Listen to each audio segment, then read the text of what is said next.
Welcome back.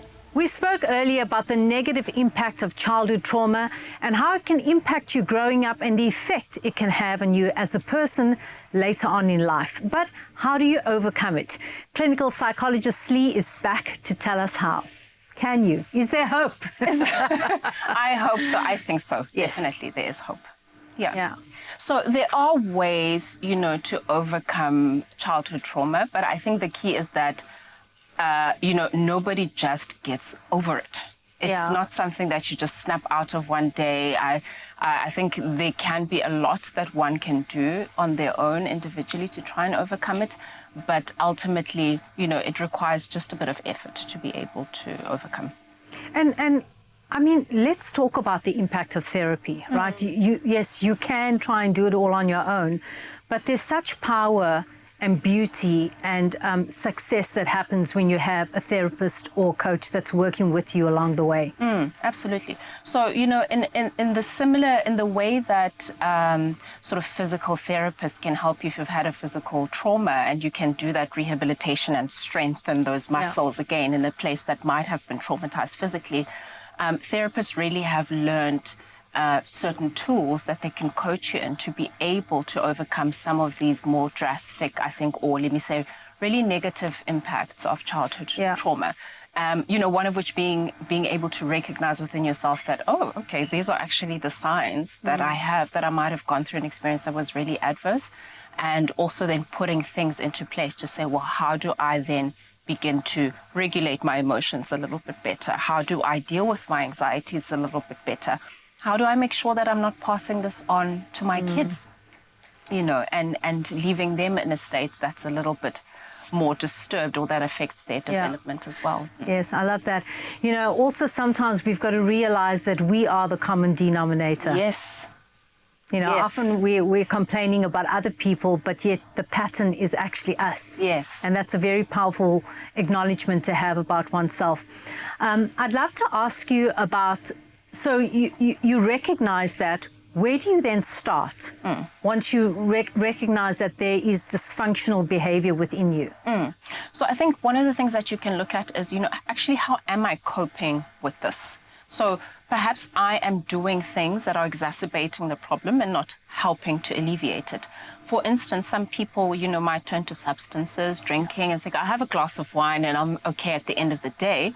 And you might just start doing that sort of preemptively every day, but it's actually a substitute for you addressing some of the really ingrained things that have been tough to deal with.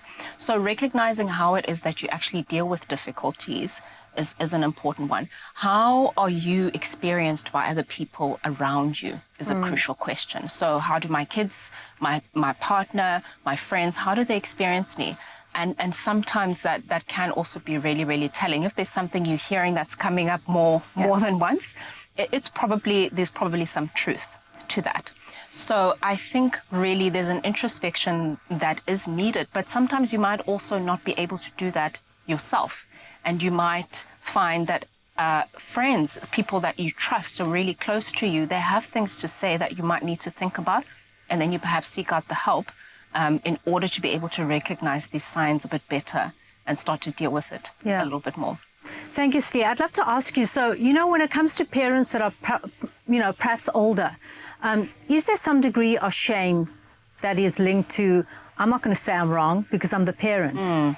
And if there is, how do you navigate that fine balance of showing up in your family vulnerably with your children and saying, I'm wrong and I'm trying to work through this? I do find that. I find that there's a great degree of shame. And in fact, it's one of the biggest barriers to healing, to your own personal healing, and to perhaps even the healing that your children might get from you acknowledging that, you know what, I messed up. Perhaps I did fail you in certain ways. I didn't look out for you and protect you in these other ways. So I would say, it's very important to be able to address the shame, but it's not you saying I'm a terrible person. It's you perhaps acknowledging that, you know what, I maybe didn't do better at that time, but I might know better now, and I might be able to act in a different way now. So really, I'm hoping that for people, it can be a point of change. It can be a point to say, let healing begin when I acknowledge it, and let it not be a condemnation of who I am as a person. I like that. And then lastly, I'd love to ask you, do you think that there is a little inner child in all of us that needs some healing? You know, I think so. I think there's an inner child in all of us who needs something.